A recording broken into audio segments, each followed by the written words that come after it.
नमस्ते विद्यार्थी मित्रों, धोरण 5 विषय हिंदी, चैप्टर नंबर 12 धुमधुमा गांव के बच्चे। तो विद्यार्थी मित्रों, अगले वीडियो में हमने देखा था कि धुमधुमा गांव के बच्चे, गांव की जो परेशानी थी, क्या परेशानी थी?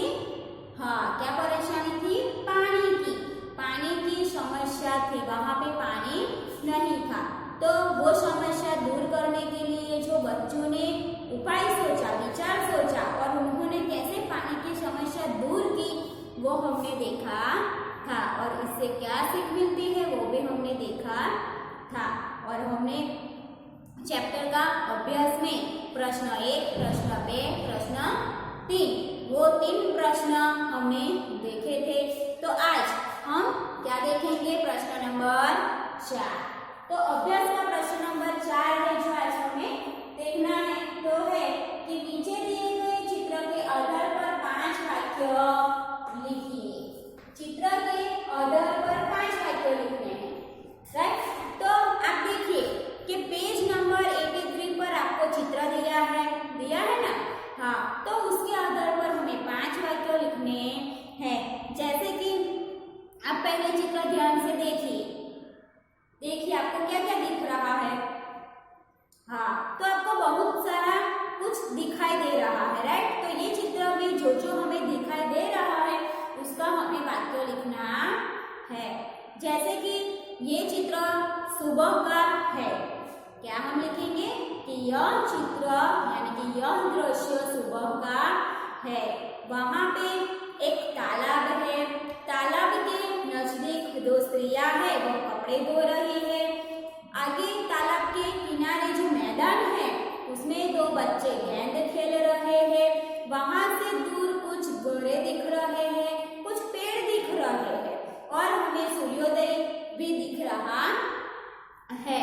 वहां पे तालाब के नजदीक खेत है, तो खेत में किसान जो है वो 2 बैल हल खींचते हैं। किसान भी है और जो 2 बैल है वह हल खींचते हैं।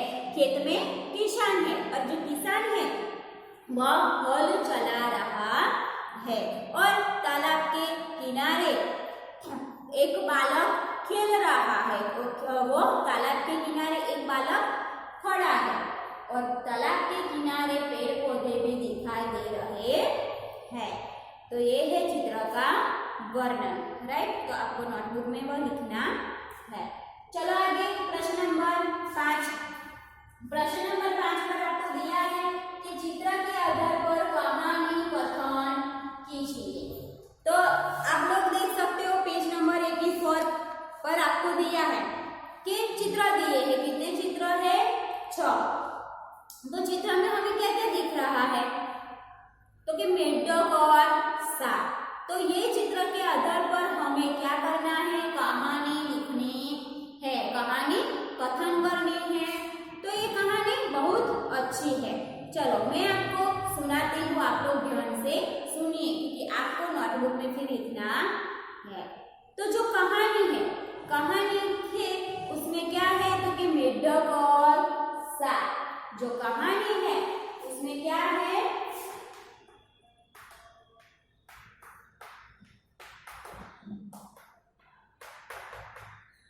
मेढक और सांप। तो आप लोग ध्यान से सुनिए कि एक तालाब था। क्या था? एक तालाब था, उसमें बहुत सारे मेढक रहते थे। तालाब के किनारे एक बरगद का एक पेड़ था, तो उसकी जड़ में एक बिल था। जो बरगद का पेड़ था उसकी जो जड़ होती है उसमें एक क्या था? बिल था। तो उसमें एक सांप रहता था। आपको पता ही होगा सांप कहाँ रहता है? बिल में।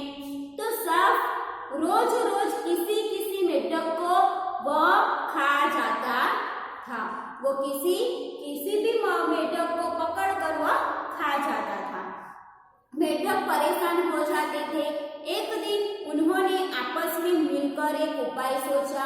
दूसरे दिन एक मेढक बिल के सामने खड़ा था और बाकी सभी मेढक बिल के आसपास छिप गए। आपको चित्र में दिखाई दे रहा है कि जो सारे मेढक थे वह छिप जाते हैं। फिर जैसे ही सांप उस मेढक को पकड़ता है तो छिपे हुए जो मेढक वह सब आ जाते हैं और सांप को पकड़कर खींचने लगते हैं। तो सांप घबराया, आप देख सकते हो चित्र में कि सांप क्या हो रहा है, घबरा रहा है। यह वह पकड़े हुए मेढक को छोड़कर भागा और बिल में घुस गया। तो मेढकों की खुशी का ठिकाना न रहा। सचमुच संगठन में ही शक्ति है। आप देखिए क्या कह रहे हैं कि एक सांप था जो बरगद के पेड़ के जड़ में जो बिल था उसमें रह रहा था। तालाब में कुछ मेढक थे तो सांप हर रोज किसी न किसी मेढक को पकड़कर वह खा जाता था, लेकिन मेढक ज्यादा थे। उन्होंने एक उपाय सोचा कि हम क्यों ना सांप को ही पकड़ ले।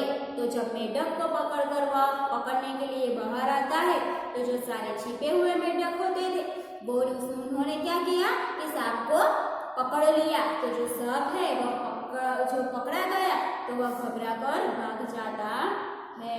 तो हमें इस कहानी से क्या सीख मिलती है कि संगठन में ही शक्ति है, यानी कि जुट। आप लोग एक होकर रहेंगे तो हम किसी का भी सामना कर सकते हैं, राइट।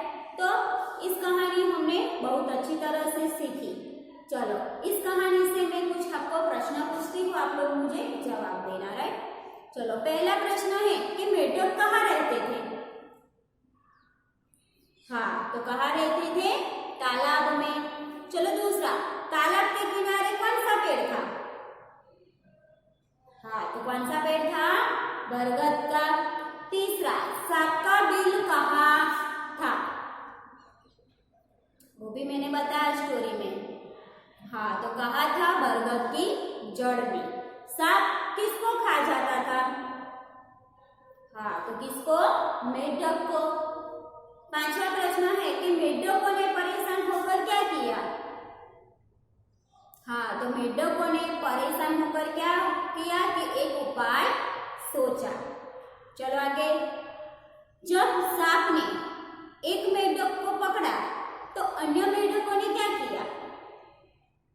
हाँ, तो जब सांप ने एक मेढक यानी पकड़ा तो अन्य सांप ने क्या किया कि मेढक जो निकलकर सांप को ही खींचने लगे थे। चलो आगे का क्वेश्चन, सांप घबरा कर कहाँ गया। हाँ, तो सांप घबरा कर बिल में घुस गया। तो विद्यार्थी मित्रों, ये थी मेढक और सांप की कहानी। मेढक यानी આપણે ગુજરાતીમાં તેને શું કહેવાય, દેડકો, રાઈટ। तो सांप અને मेढक की कहानी जो मैंने आपको अच्छी तरह से सिखाई, आप लोगों को याद रह गई होगी। चलो आगे, प्रश्न नंबर 6, उसमें है आपको पेज नंबर 85 पर दिया है कि कोष्टक में दी गई क्रिया के योग्य रूप से रिक्त स्थान की पूर्ति कीजिए, राइट। तो पहले है कि दुमदुमा गांव में हमेशा पानी की कमी, खाली जगह थी। तो आपको कोष्टक में पुस्तक में दिया है रहना, तो क्रिया का योग्य रूप हमें लिखना है। क्रिया के योग्य रूप से खाली जगह पढ़नी है। तो कि दुमदुमा गांव में हमेशा पानी की कमी, खाली जगह थी, तो रहना तो क्या आएगा, हाँ तो हमें क्या लिखना है, रहती थी, राइट।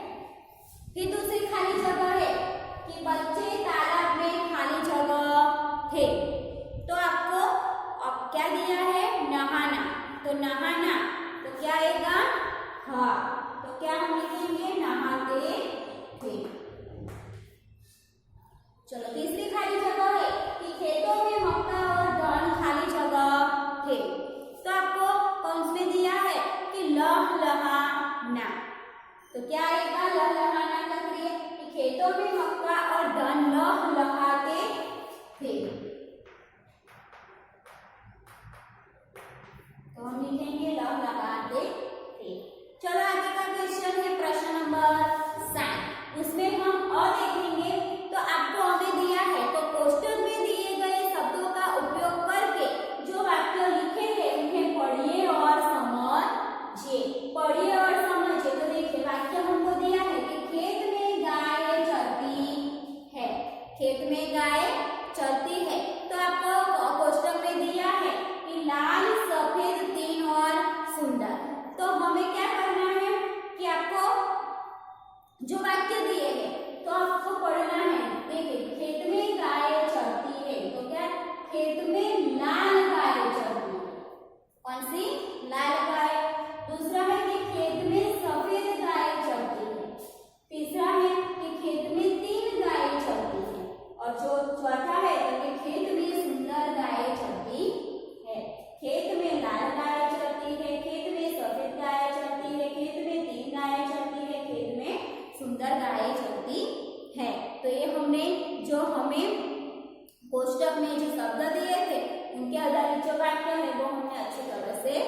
पढ़े, राइट। तो अब हम इस क्वेश्चन का तो हमने देखा, अब हम आगे का क्वेश्चन में ब देखेंगे।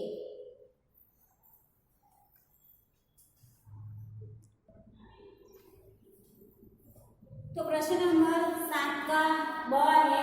तो आपको उसमें क्या दिया है ब में कि कोष्टक में दिए गए शब्द का उपयोग करके वाक्य बनाइए, वाक्य पढ़िए और समझिए, राइट। तो हमने वाक्य बनाना है, तो आपको कोष्टक में दिया है लाल, रंग बिरंगी, तीन और सुंदर। तो देखिए मैंने यहाँ पे वाक्य बनाया है। पहला है लाल, बगीचे में लाल फूल खिले हैं।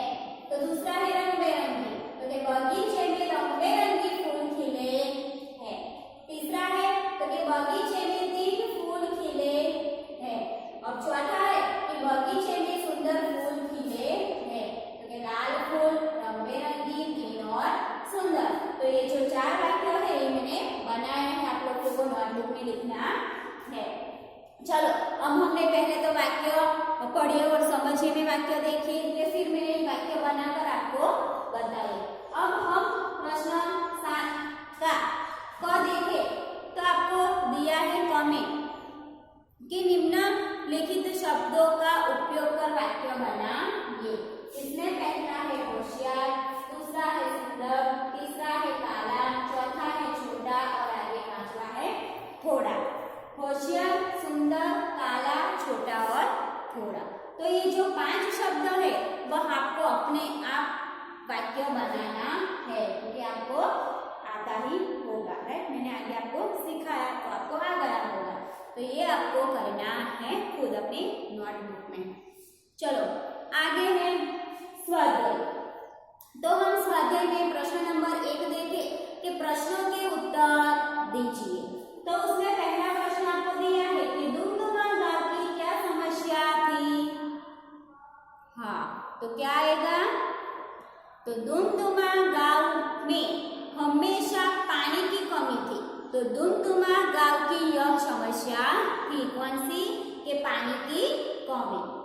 चलो दूसरा प्रश्न है कि पानी के कारण बच्चे क्या क्या नहीं कर पाते थे। हाँ, तो क्या आएगा कि पानी की कमी के कारण बच्चे पानी में खेल या तैर नहीं पाते थे। तीसरा प्रश्न है कि रजिया ने पानी की कमी दूर करने के लिए क्या उपाय बताया। हाँ, तो क्या आएगा कि रजिया ने पानी की कमी दूर करने के लिए एक बड़ा सा गड्ढा खोदने का उपाय बताया। आगे चौथा प्रश्न है कि जमीन खोदने के लिए बच्चे कौन कौन से साधन लाए। तो कौन कौन से साधन लाए थे? हाँ, तो कि जमीन खोदने के लिए बच्चे फावड़े, कड़ाही, कुदाले और तसले लेकर आए थे। चलो आगे, तालाब में बरसात का पानी भरने से दुमदुमा गांव को क्या फायदा हुआ। हाँ, क्या फायदा हुआ था? तो कि तालाब में बरसात का पानी भरने से दुमदुमा गांव को बहुत फायदा हुआ।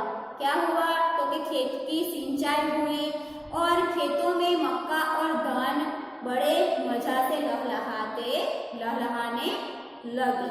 तो ये थे हमारे 5 क्वेश्चन जिनके हमने उत्तर देखे।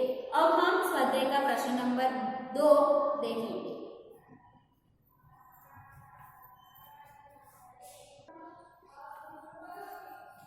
चलो आपको प्रश्न 2 दिया है आगे। तो क्या है? तो निम्नलिखित वाक्य कौन कहता है लिखिए। चलो आपके पुस्तक में पेज नंबर 86 निकालो, उसमें देखिए। तो पहला है कि मैं बादलों से प्रार्थना करूंगा रोज बरसो। तो किसने कहा था? हाँ, किसने कहा था? बिल्लू ने। तो आपको क्या लिखना है? बिल्लू, राइट। चलो दूसरा है कि बादल रोज कैसे बरस सकते हैं। यह किसने कहा था? हाँ, तो किसने कहा था? महिमा ने। तो क्या लिखेंगे? महिमा। चलो तीसरा है कि क्यों न एक बड़ा सा गड्ढा खोदे जिसमें बारिश का खूब सारा पानी भर जाए। तो यह वाक्य किसने कहा था?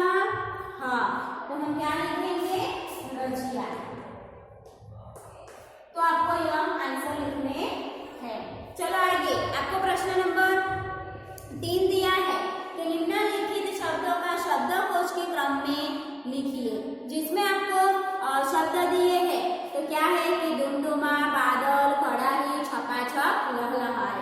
तो मैंने आपको शब्दकोश में यहाँ पे करके लिखा है। देखिए पहले क्या आएगा, कड़ाही, दूसरा छपाछप, तीसरा डुमडुमा, आगे बादल और आगे लहलहाए। फिर देखिए कड़ाही, छपाछप, डुमडुमा, बादल, लहलहाए। तो ये मैंने शब्दकोश के क्रम में लिखे हैं, जो आपको अपनी नोटबुक में लिखना है। चलो आगे प्रश्न नंबर 4 है। तो क्या है कि गुजराती में अनुवाद कीजिए। तो आपको पुस्तक में दिया है पहला कि बच्चे पानी में खेलना चाहते थे। तो मैं यहाँ जवाब लख्या है ते हूँ तमने कहूँ छूं। तो जो जवाब पहलो है कि बाळको पानीमां रमवा इच्छता हता। શું છે કે બચ્ચે પાણી में खेलना चाहते थे। तो क्या आंसर आएगा कि बाळको पानीमां रमवा इच्छता हता। चलो बीजा नंबर पर है कि पानी से खेतों की सिंचाई होती है। तो उसका क्या अनुवाद आएगा कि पानी की खेतरों की सिंचाई थाय छे। पानी की खेतरों की सिंचाई थाय छे। चलो तीजो है कि बारिश के पानी से तालाब में पानी भरा। बारिश के पानी से तालाब में पानी भरा। तो શું આવશે કે વરસાદના પાણીથી તળાવ ભરા। आगे है कि बच्चों ने पानी की कमी दूर करने की सोची। तो શું આવશે કે બાળકોએ પાણીની તંગી दूर કરવાનું વિચાર્યું। चलो आगे है कि एक दिन बच्चे खेल के मैदान में इकट्ठे हुए। क्या जवाब आएगा कि एक दिवस बाळको रमतना मैदाનમાં इकट्ठा થયા। ફરીથી देखिए कि पहलू છે બાળકો પાણીમાં રમવા ઈચ્છતા હતા। બીજું છે પાણીથી ખેતરોની સિંચાઈ થાય છે। ત્રીજું છે વરસાદના પાણીથી તળાવ ભરાયું। ચોથું છે બાળકોએ પાણીની તંગી દૂર કરવાનું વિચાર્યું। અને પાંચમું છે એક દિવસ બાળકો રમતના मैदाનમાં इकट्ठा થયા। तो ये थे गुजराती में अनुवाद। अब हम आगे का क्वेश्चन देखेंगे।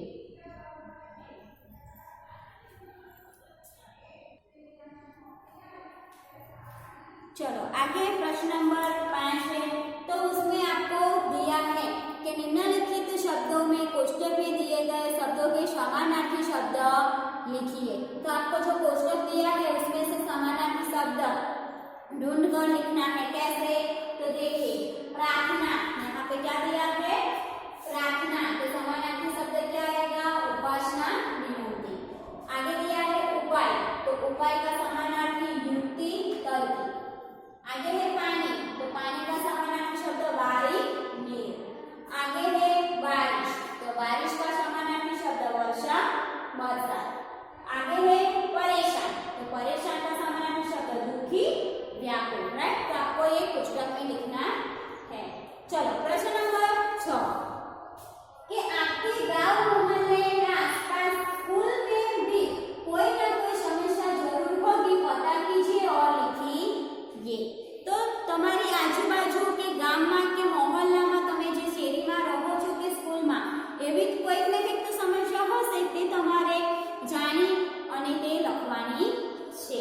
तो કેવી રીતે? चलो मानी लो कि वह समस्या क्या है। तो कि मोहल्ले में गंदगी की। क्या है? हमारे मोहल्ले गांव की समस्या है गंदगी। कारण के जे गंदगी है ते ज बधानी मेन समस्या होय छे। આપણને બધી જગ્યાએ શું જોવા મળી રહ્યું છે? गंदगी। वह समस्या क्यों है? तो कि यह समस्या इसलिए है कि लोग अपनी जिम्मेदारी नहीं समझते। लोग कुंडा यानी कि कचरो है ते आसपास में ही डाल देते हैं और वह उचित जगह पर कुंडादान नहीं है। એટલે કે कुंडादान એટલે કે कचरा पेटी पण ત્યાં નથી। चलो यह समस्या किस प्रकार दूर हो सकती है? हाँ, तो किस प्रकार? तो कि लोग अपनी जिम्मेदारी समझेंगे। योग्य स्थान पर सूचना लिखी गई है और अगर नहीं है तो लिखी जाए और उचित जगह पर कुंडादान रखा जाए तो यह समस्या दूर हो सकती है। चलो आगे है कि उस समस्या को दूर करने के लिए तुम और तुम्हारे साथी लेकिन तुम्हारे जो दोस्त है वो कैसे योगदान दे सकते हैं એટલે કે તમે એ સમસ્યા દૂર કરવા માટે તમે અને તમારા મિત્રો શું યોગદાન આપી શકો છો हाँ तो क्या आएगा कि सफाई सप्ताह मनाकर खुद सफाई करके लोगों को सफाई का महत्व समझाकर उचित जगह पर सूचनाएं लिखकर और सही जगह कूड़ादान रख कर मैं योगदान कर सकता हूँ राइट। तो ये समस्या किसकी थी गंदगी की। चलो आपको ख दिया है तो हमें क्या दिया है कि इस समस्या के बारे में अपने सरपंच को या नगर सेवक को पत्र लिखिए। ख क्या है कि पत्र लिखना है जो आपने समस्या दी मिली आपको उसमें आपके गांव के जो सरपंच है या नगर सेवक को हमें पत्र लिखना है। तो पत्र कैसे लिखेंगे हाँ पहले तो क्या लिखेंगे कि हमारी जो गली मोहल्ला है उसका एड्रेस कैसे तो कि चलो मान लीजिए कि राजपुर के ग्रामजन हमारा गांव का नाम क्या है राजपुर तो कि राजपुर के ग्रामजन जो हमारा मोहल्ला है या सीढ़ी है वो नंबर तो कि मोहल्ला नंबर 2 दिनांक એટલે કે तारीख લખવાની છે राइट। जिस तारीख को हम पत्र लिखते हैं वो डेट डालनी है। चलो आगे फिर लिखना है प्रति सरपंच महोदय मान्यवर सरपंच महोदय जो हमें पत्र हम जिसको लिखते हैं उसका लिखना है राइट। फिर क्या आएगा कि राजपुर ग्राम पंचायत क्योंकि हम तो ग्राम पंचायत में ही पत्र लिखेंगे ना सरपंच वहां ही मिलते हैं तो किस विषय में बारे में पत्र लिखा है उस विषय लिखना है कि मोहल्ले में गांव की गंदगी दूर करना मोहल्ले व गांव की गंदगी दूर करना ये हमारा क्या हुआ विषय हुआ। तो हम कैसे लिखेंगे कि आपसे सविनय निवेदन है कि हमारे गांव में या हमारे गांव और मोहल्ले नंबर 2 में कूड़ादान नहीं है यानी कि कचरा पेटी नहीं है अंततः लोग इधर उधर ही कूड़ा डाल देते हैं तो इसलिए गंदगी बढ़ती रहती है। इस प्रकार गंदगी बढ़ने से बीमारियां फैलने की पूरी संभावना है। तो अंततः आपसे प्रार्थना है कि हमारे मोहल्ले तथा पूरे गांव में कूड़ेदान रखवा है और इनकी सफाई करवाने का उचित प्रबंध करें ताकि गांव स्वच्छ रहे और स्वस्थ रहे। और बहुदीप राजपुर मोहल्ला नंबर 2 के ग्राम जन क्योंकि हम जो मोहल्ले में रहते हैं उन्होंने पत्र लिखा है तो लास्ट में क्या आएगा कि ग्राम जन राजपुर के ग्राम जन मोहल्ला नंबर 2 राइट। तो हमें इस विषय के बारे में पत्र लिखना है जो मैंने आपको बताया।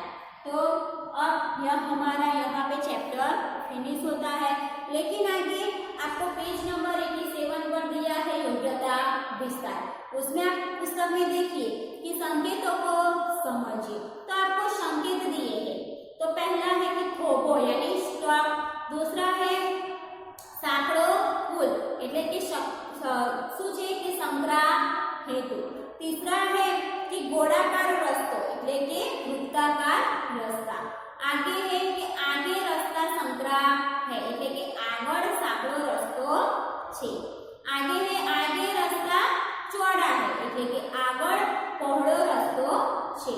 फिर है प्रवेश निषेध એટલે કે प्रवेश बंद છે आगे है दोनों तरफ रास्ता बंद એટલે કે બંને સાઈડ માટે રાસ્તો બંધ છે। એની આગળ છે કે सिर्फ साइकिल के लिए रास्ता એટલે કે ફક્ત સાયકલ માટે પ્રવેશ છે। એની આગળ છે સાયકલ નિષેધ એટલે કે સાયકલ માટે પ્રતિબંધ। તો આ છે સંકેત। ચલો હવે આગળ તો કે તમને હિન્દી શબ્દ આપ્યા છે તો આપણે ચેપ્ટરમાં ભણી ગયા કે ફાવડા તસલા કરાહી કુદાર ટોકરી જો બચ્ચે સાધન લાવે છે તેને ગુજરાતીમાં શું કહેવાય તો કે ફાવડા તો શું કહેવાય ગુજરાતીમાં ફાવડો તસલા यानी तगारो कड़ाही यानी कड़ाई कुदार यानी कोदारी और टोकरी यानी टोपली राइट। तो ये है हिंदी शब्द और गुजराती शब्द। तो विद्यार्थी मित्रों यहाँ पे हमारा चैप्टर 12 बुद्धगांव गांव के बच्चे तो हमने अभ्यास देखा स्वाध्याय देखा पहले वीडियो में अभ्यास देखा था। आज